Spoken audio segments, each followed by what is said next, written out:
దక్షిణ కాశీగా పేరుగాంచిన రాజరాజేశ్వర స్వామి దేవాలయము పుణ్యక్షేత్రమైన ఇవాళ మహాశివరాత్రి సందర్భంగా ఇతర రాష్ట్రాల నుంచి వెళ్ళి కూడా జనాలు బాగా భక్తులు తరలివచ్చి దర్శనం చేసుకోవడం జరుగుతుంది.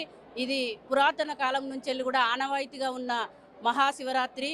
మహాశివుడికి ఇవాళ అందరూ కూడా పేద ప్రజలు అందరూ కూడా బడుగు బలహీన ప్రజలందరూ కూడా మంచి దర్శనం చేసుకొని ఇవాళ శివరాత్రి రోజు ఉపవాసం ఉండి దర్శనం చేసుకున్నట్టయితే ఆ దేవుడి అనుగ్రహము రాష్ట్ర ప్రజలందరి మీద, మన రాజన్న సిరిసిల్ల జిల్లా ప్రజలందరి మీద కూడా, మన రాజన్న సిరిసిల్ల జిల్లా ప్రజలందరూ కూడా సుఖ సంతోషాలతో ఉండాలని ఆ దేవునికి దర్శనం చేసుకొని మంచిగా మొక్కుకొని ఇవ్వాలని అందరికీ కూడా మహాశివరాత్రి శుభాకాంక్షలు తెలియజేస్తున్నాము. ఈ కార్యక్రమంలో మా Vemulawada in charge, BRS party in charge Chellimeda Lakshminarasimha Rao గారు, సీనియర్ నాయకులు మనోహర్ రెడ్డి గారు, మా కోనరావుపేట ఎంపీపీ గారు, మాజీ జడ్పీ చైర్మన్ తుల ఉమ్మక్క గారు, మన చెల్లిమెడ లక్ష్మీనరసింహారావు గారు దంపతులు కూడా మేము కుటుంబ సమేతంగా కూడా అందరం కూడా ఆ రాజరాజేశ్వర స్వామికి మొక్కులు చెల్లించుకొని స్థానిక కౌన్సిలర్లు కూడా ఇందులో పాల్గొనడం జరిగింది. ఇతర మండలాల కూడా ప్రజాప్రతినిధులు కూడా, నాయకులు కూడా అందరూ పాల్గొని కూడా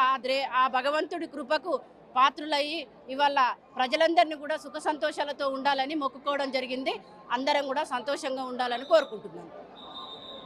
ఈరోజు శివరాత్రి పురస్కరించుకొని దక్షిణ కాశీగా పేరుగాంచిన రాజరాజేశ్వరి స్వామివారి దర్శనం చేసుకొని మరి లోక కళ్యాణం అందరూ కూడా బాగుండాలి, ఈ వేములవాడ ప్రాంతంతో పాటు దేశ ప్రజలందరూ కూడా బాగుండాలని వారిని మొక్కుకుంటూ మరి ఇలా వేములవాడ నియోజకవర్గ ప్రజలతో పాటు తెలంగాణ రాష్ట్ర ప్రజలందరూ కూడా శివరాత్రి శుభాకాంక్షలు తెలియజేస్తున్నారు.